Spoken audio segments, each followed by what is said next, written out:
एशियाई तरक्याती बैंक की पाकिस्तान से मुतालिक आउटलुक रिपोर्ट जारी हो गई है। पाकिस्तान को तवानाई के शोबे में 155 अरब डॉलर सरमायाकारी की जरूरत है। उमर हयात हमारे साथ हैं, उनसे बात करते हैं। उमर, बताएगा मजीद क्या डिटेल्स हैं आपके पास?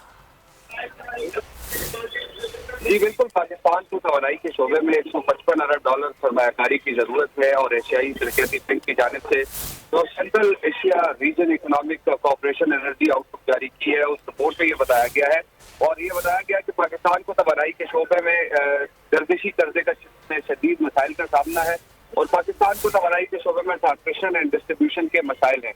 पाकिस्तान में तवानाई का शोबा जो है वो एक्सप्लोरेशन न होने के बायस दरामदी फ्यूल पर मुनहसर है और पाकिस्तान में 3 टेरावाट बिजली मुतबादिल एनर्जी के जराये से पैदा करने की सलाहियत है।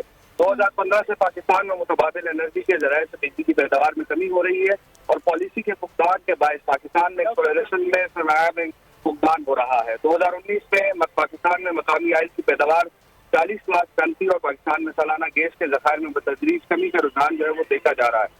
तवानाई के शोबे की जरूरियात पूरी करने के लिए पाकिस्तान सालाना 15 लाख टन कोयला दरामद कर रहा है और पाकिस्तान में तकरीबन 3 अरब टन कोयले के जखायर मौजूद हैं। जी ठीक है उमर हयात, बहुत शुक्रिया आपका। आपसे मजीद रहेंगे। हर तरफ से यही खबरें आ रही कि मईशत के पहिए को चलाने के लिए सरमायाकारी की जरूरत है। अगर आपको ये वीडियो पसंद आई है तो लाइक पर क्लिक कीजिए। हकीकी आजादी की जंग में बोल भी कप्तान के हम कदम। इलेक्शन कराओ मुल्क बचाओ की लाइव ट्रांसमिशन, दिखाई लम्हा बलम्हा सूरत हाल। रील और रेटिंग में भी बोल न्यूज रहा नंबर 1। सब्सक्राइब करें और बेल दबाएं ताकि कोई खबर रह न जाए।